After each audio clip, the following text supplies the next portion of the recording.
ایک چھوٹے سے گاؤں میں جو بنجر پہاڑوں سے گھرا ہوا تھا، ارمن نام کا ایک لڑکا رہتا تھا۔ وہ نہ سب سے طاقتور تھا نہ سب سے ذہین۔ اس کے کپڑے سادہ تھے مگر خواب بہت بڑے تھے۔ گاؤں کے لوگ اکثر اس کا مذاق الفاڑتی اور کہتے، یہ کچھ نہیں کر پائے گا۔ یہ الفاظ اس کے دل میں تیر کی طرح لگتے مگر وہ خاموش رہتا۔ وہ جانتا تھا کہ وقت سب کو جواب دیتا ہے۔ ارمن کی ایک عجیب عادت تھی۔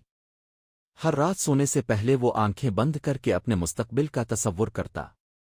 وہ خود کو مضبوط، باوقار اور کامیاب دیکھتا۔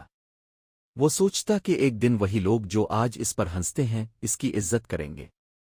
یہی خواب اس کی طاقت تھے، یہی اس کا سہارا۔ ایک شام گاؤں میں ایک بوڑھا مسافر آیا۔ اس کی آنکھوں میں گہری چمک تھی۔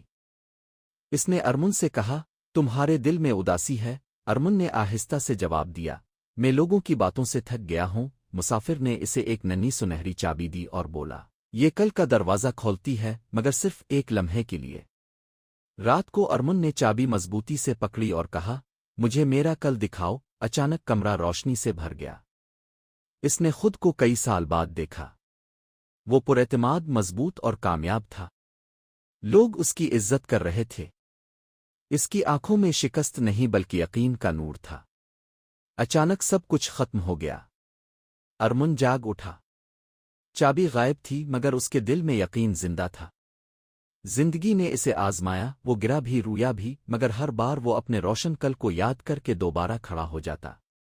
وقت گزرا اور وہ واقعی ویسا ہی بن گیا جیسا اس نے دیکھا تھا۔ ایک دن کسی نے پوچھا، تم اتنے مضبوط کیسے بنے؟ ارمن مسکرایا اور بولا، میں نے کل کا انتظار نہیں کیا، میں نے اسے ادھار لے کر آج میں جینا سیکھ لیا تھا۔